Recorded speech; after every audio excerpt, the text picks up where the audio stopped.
Yo, what's going on YouTube, man? It's your boy AuDii'sCRICKET, man. Welcome back to the channel, man. Audi goes in action, man. If you're new to the channel, man, welcome to the channel, man. My name is Audi, bro. Today we gonna react to every type of cricket pitch explained in 12 minutes, baby. Like I said, man, if you're not new to the channel, man, just go ahead and like, comment, and subscribe, bro. Turn on post notifications on all that you never miss a single upload in the near future, bro. Trust me, you're gonna love it over here at the AuDii'sCRICKET Cartel, man. I'm telling you that right now, bro. You listen. Ask some of the people that be in the comment section, bro. Ask them boys, like, if they already subbed up, bro, ask them, bro. They love being here, bro. Every single one of them love being here, bro. That's why they always subscribe and always be in the comment section. And if you have any type of recommendations, bro, that you would love to see on this channel, bro, y'all boys already know what to do, man. Go down to that comment section down below, bro, and Jedi down in the comment section for it, brother, man. And trust me, in due time, I will get straight to your video, bro. But since we talking about pitches right now, bro, I don't really know too much about pitches, you know what I'm saying? And since we on the topic of pitches, bro, what is your favorite pitch to either bowl on, bat on? Because I know some of y'all boys be actually playing cricket. Some of y'all boys be playing cricket. It's going to be starting with the flat pitch. We going to then move to the slow pitch, the wet pitch, the sporting pitch, the green pitch, the dusty pitch, the dry pitch, the bouncy pitch, the sticky wicket. I ain't going to lie to you. I feel like I think these two would be probably the bouncy pitch maybe and the sticky wicket, because like you can get a whole bunch of wickets here, right? So I'm thinking like these two are the best ones without fully really knowing, you know what I'm saying? But hey, without further ado, baby, let's go and get straight to the video, baby. Let's go and see every type of cricket pitch explained in 12 minutes, baby. Let's go ahead and do it, man. Come on. Flat pitch. Come a flat on. pitch has no grass, no moisture, and no mercy for bowlers. The curator has rolled it so many times that the soil underneath is fully compacted. Hard as a table. When the ball lands on it, it comes through at the same height every single time. Hey. Consistent. Predictable. The ball doesn't seam sideways, doesn't kick up sharply, doesn't spin viciously. It just arrives. Clean. Inviting. And for a batter in a T20, that is heaven. This is the standard T20 pitch. So as a bowler, you wouldn't really want this pitch then, bro, because it's like it's predictable. Like you go. Like, literally, the batter is literally going to know when the ball keeps on coming every single time that you're bowling. You're trying to put a spin on it, but the pitch is not allowing you to put a spin on it, is what I'm basically hearing, huh? All right. Curators prepare it deliberately because the format needs run scoring, not 12 wickets falling for 80 runs. When you see SRH posting 287 for 3 in an IPL 2024 match, the highest total in IPL history, or Chris Gale smashing 175 not out off just 66 balls for RCB, you're watching what a flat pitch makes possible. Wow. The ball's coming onto the bat at a predictable height, the bounce is uniform, and the batter just has to decide where to hit it. Here's what people miss, though. Bowlers aren't useless on flat pitches. The pitch just gives them nothing for free. Every wicket they take costs full skill, full execution, full effort. Zero help from the surface. That is genuinely the hardest possible way to bowl. The slow pitch. Imagine being bro, let me know. Like, this is why I asked, bro. Some of y'all boys actually play cricket. So which one's your favorite one? Like, I know some bowlers actually watch the videos, bro. Like, it's so crazy because some of y'all, like, I literally have bowlers inside the community, cricket bowlers. So which pitch is there, like, if you're a batter too? I got some batters that be in the comment section as well, you know what I'm saying? So like I said earlier, bro, like, which pitch is it, like, it fits you? Like, it just fits you, bro, through the experience that you have already had. Like, which one is literally just the best, bro? This one is sneaky, and it doesn't look scary at all. On a slow pitch, the ball pitches and just dies. The surface, usually dry sandy soil with low clay content, very common in Bangladesh, Sri Lanka, and parts of the Caribbean, absorbs the energy from the ball instead of returning it. So the ball loses pace after bouncing and stays low, rather than rising to a comfortable hitting height. The batter plays a shot they've played 1,000 times, but the ball arrives slower than expected, lower than expected. Timing goes completely wrong. So it's tricky, huh? Caught behind. Or the shot goes straight to a fielder because the batter's weight transfer was a fraction early for how slowly the ball actually arrived. Okay. Bangladesh and Sri Lanka have consistently been among the lowest scoring T20 sides at home among full ICC members over the last decade. The slow pitch doesn't just hurt visiting teams. And you know, it actually disrupts. Let me pause this. Let me go back a little bit too so we don't miss the information, right? But you know, I never knew that a pitch actually, like, because I don't watch baseball. I ain't gonna lie to you, bro. It's nothing like I was watching baseball that I went to cricket. It's nothing like that. This is my first time. Like I never watched softball. This is like my first time, bro. Actually, like viewing a pitch. The ball is literally hitting the pitch, whatever the case may be, bro. I don't like, So this is all new to me, obviously, right? But I didn't know that the pitch. This might sound a little slow, but like I didn't know depends on the pitch. Like I know if it was raining, you know what I'm saying. That's why the DLS method is here because like I believe like the ball gets when it gets wet, it's really dangerous. So like I do know that part, but I never knew like they had different type of pitches. I never knew that. I just thought it was like the same pitch kind of like, you know what I mean? Because like when you look at that TV, I don't really notice the difference. You know what I mean? Because like I guess I haven't really seen a lot of cricket pitches in my lifetime, so it's just like it all looked the same to me, but like I guess it's different. Not even I guess all of it is different, The and it's slow cool pitch though. doesn't just hurt visiting teams, it actually disrupts home batters too, because natural aggressive stroke play doesn't work properly on it. You cannot just swing through the line and trust the ball to clear the boundary the way it would on a flat track. The wet pitch. The wet pitch. Rain gets into the surface, moisture goes deep, and now the pitch behaves in ways nobody planned for. On a wet pitch, the ball skids off the surface rather than bouncing normally. The moisture makes the pitch cohesive and soft, so instead of the ball gripping and rising, it slides through low and fast. Batters who expect normal bounce get the ball rushing at them at shin level. Swing bowlers love wet pitches because the moisture in the air adds to the movement they already get. Spinners, on the other hand, get very little from it. A wet surface doesn't let the ball grip and turn. The wet pitch is unpredictable in the worst way. Not every ball behaves the same. Some skid, some grip slightly and bounce, some just die. That inconsistency is what makes it genuinely dangerous in professional cricket. Yeah. When conditions get bad enough, umpires can take the players off. In the 1998 test between the West Indies and England in Kingston, Jamaica, the match was abandoned after just 10.1 overs because the surface was so dangerous. The ball was rearing at the batter's head from a short length. The umpires called it off and never came back. Now, a wet pitch and a sticky wicket are not the same thing. Yeah. People confuse I gotta see what a sticky wicket is, bro. Because it's like, I thought it was something that was like damp, huh? these all the time, and it drives me crazy. The sticky wicket is coming up later in this video, and it is 10 times worse than anything a wet pitch can do. Okay. If you haven't subscribed yet, do it now. That section alone is worth it. Okay. The sporting pitch. The sporting pitch. This is the pitch every curator claims they're preparing, and very few actually nail it. A sporting pitch has a light grass covering, just enough for the new ball to seam early on. A firm rolled surface so the bounce is true and batters can play proper shots once they're in. And enough gradual wear in the soil so spinners become relevant in the final stages of the game. Something for everyone, a fair contest between bat and ball from start to finish. Afghanistan. In ODI cricket, this is what an ideal surface looks like. Pace bowlers get movement in the power play. Batters find their feet in the middle overs on a surface that rewards proper technique. By the death, the worn surface gives variations to bowlers, something to work with.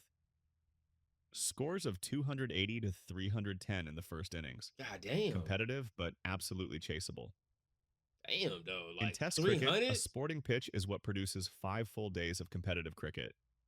Pace on day 1, batting on days 2 and 3, spin and reverse swing on days 4 and 5. The best test matches you've ever watched were almost certainly played on a sporting pitch doing exactly what it was designed to do. The green pitch. The green pitch. Here's where we get into Test cricket. And here's where pitches stop being surfaces and start being tactics. A green pitch has a thick covering of real, live grass left on it deliberately. When the ball hits that grass, the seam grips. The ball angles sideways off the pitch. Not slightly, but noticeably. A delivery aimed at the stumps can end up outside off. A delivery aimed outside off can come back and hit the pad. The batter has to play every single ball as if it might do something different. And against a world-class seam bowler, that is exhausting before lunch on day 1.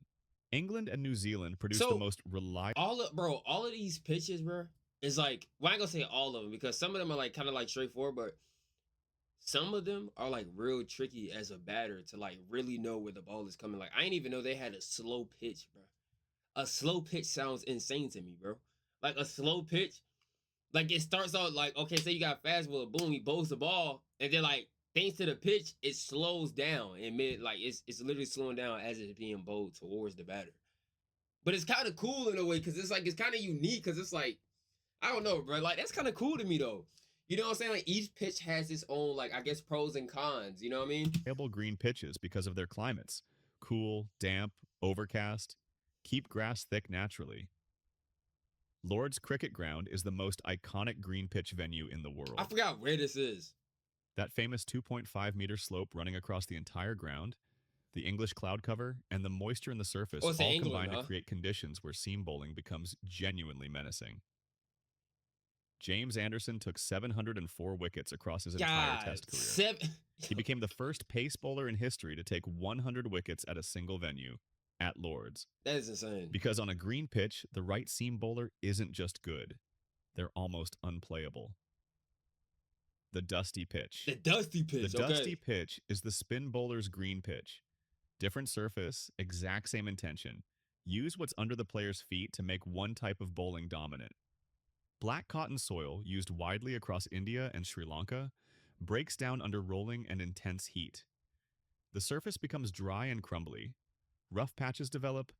Cracks form across the strip. Damn, okay. When a spinner lands the ball in a crack or a rough patch, it grips and rips, turning sharply and often bouncing at a completely different height than the batter expected from the same length delivery. That variable bounce is the real problem. An experienced batter can sometimes read the direction of spin. They cannot reliably predict whether a ball on a good length is going to come up at chest height or skid through at ankle level. India have won 15 tests at M.A. Chidambaram Stadium in Chennai. In the most recent test played there, spinners took 33 of the 40 wickets that fell. Fast bowlers took 7. That's not an accident. The dusty pitch is a weapon, and it's been working at that ground for 90 years. The dry pitch. The dry pitch. People mix this up with the dusty pitch all the time. They're not the same.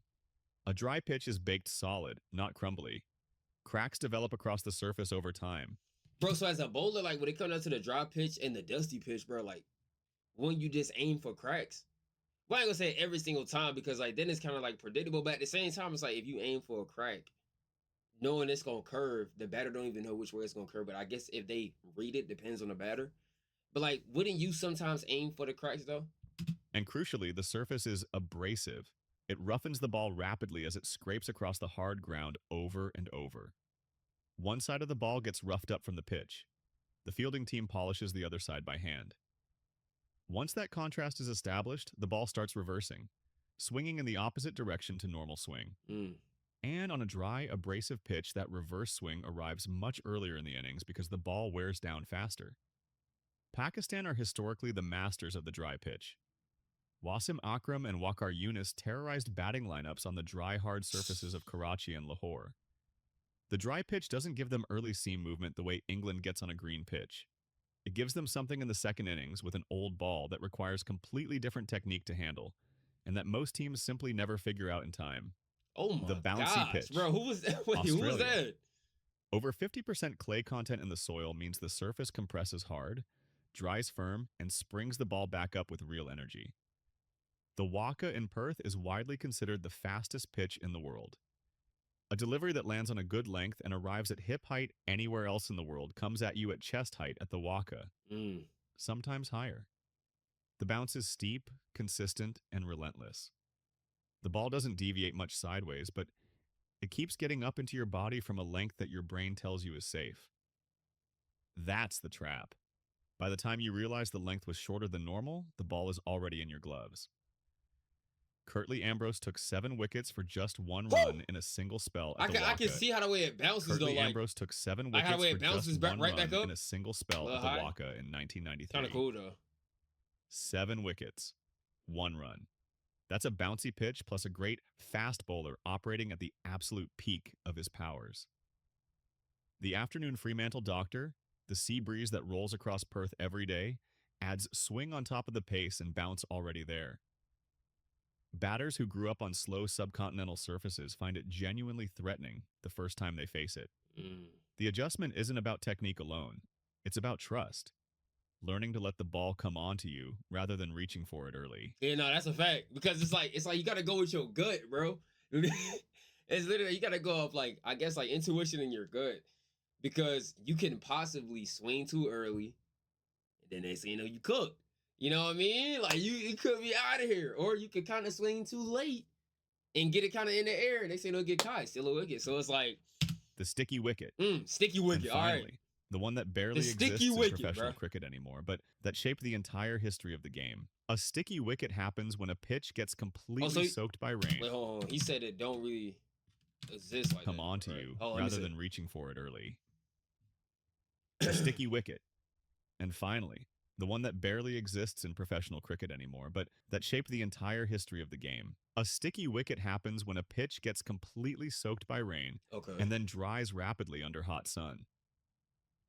As the surface dries unevenly, hard and tacky on top, soft underneath, the ball grips the surface in completely unpredictable ways. It can shoot through low, rear up sharply, or grip and spin viciously, all from the same spot, on the same pitch, in the same over. Not even the greatest batters in history could survive it consistently. In the first test of the 1950-51 Ashes at the Gabba. Bro, it's so crazy because, like, it really depends on the gameplay, bro. It really depends on the pitch, bro.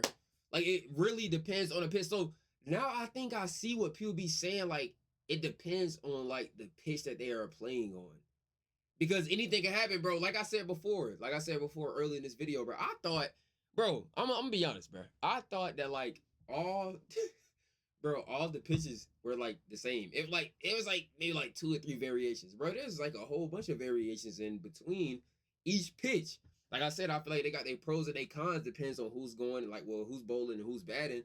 Pros and cons in both. But like, bro, it really just depends on the bowler that you get, bro, and the pitch that you are currently playing on, bro. That really outweighs the whole game, bro. Unless you're just like that as a batter and just can hit anything that's coming straight at you. You know what I'm saying? So it's just like, bro. But like I said earlier, though, it's like it's kind of cool to me. Consistently. It's a little unique. In the first test of the 1950-51 Ashes at the Gabba, the pitch turned into a sticky wicket mid-match. 20 wickets fell in a single day for just 130 runs. England declared at 68 for 7. Australia declared at 32 for 7. Both captains chose to give away their innings rather than carry on batting. 2 test captains declaring at 68 and 32 respectively. That tells you everything you need to know about what a sticky wicket felt like. Pitches weren't fully covered against rain in Test cricket until 1979, and not in all first-class cricket until 1982. Okay. For almost the entire history of the sport before a rain shower mid-match could flip everything completely. Headley Verity took 15 wickets against Australia at Lord's in 1934 on 1. 15 wickets. Because on a sticky wicket, bowling was barely cricket anymore. It was closer to shooting fish in a barrel. Today, covers go on before the first drop falls. The sticky wicket has been gone from professional cricket for over 40 years. 40 years is but insane. The phrase is still alive. When someone says they're on a sticky wicket, they mean they're in a genuinely difficult situation with no good options and no way out. That's a perfect description of what batting on one used to feel like. Like I said earlier, bro. This is I love informative videos, bro. Like I love learning new things, bro. Like I said, I never knew about this before, bro. But now I know. You know what I'm saying? So like I said earlier, bro, like if you're a bowler, right, which pitch would you like? Which pitch would you prefer? You know what I'm saying? Which pitch got you the most wickets? As a batter, which pitch got you the most runs? You know what I'm saying? The most sesses, the most sixes, you know what I mean? The most boundaries, you know what I'm saying? Like, which one, bro? Because I know, like, the bowlers got their own probably, and then the batters got their own. From what I just heard, like, I'm pretty sure it's different because, like, you know, if you're in, let's say, sticky wicket, bro, and as a batter, you don't know what's going on, bro. The bowler, I'm pretty sure the bowler's like sticky wicket. You know what I'm saying? So it's like, it's a little different. So let me know, bro. I like this video right here. This is a very good, informative video. You know what I'm saying? I hope that y'all boys enjoyed this video right here, bro. Make sure you go and like, comment, and subscribe, bro. Especially if you're new to the channel and you already watched this video, bro. And you heard me just now, bro. We done built the bond, bro. You're locked in, twin. You're locked in, twin. Just go ahead and sub up, bro. The post notifications on to all. And I will catch y'all boys in the next video, bro. I love every single one of y'all boys, man. We are on the road to 3,600, bro. 4,000 coming soon, man. Thanks to y'all boys. And I will see y'all in the next video that I do, man. I'm out of here. Peace.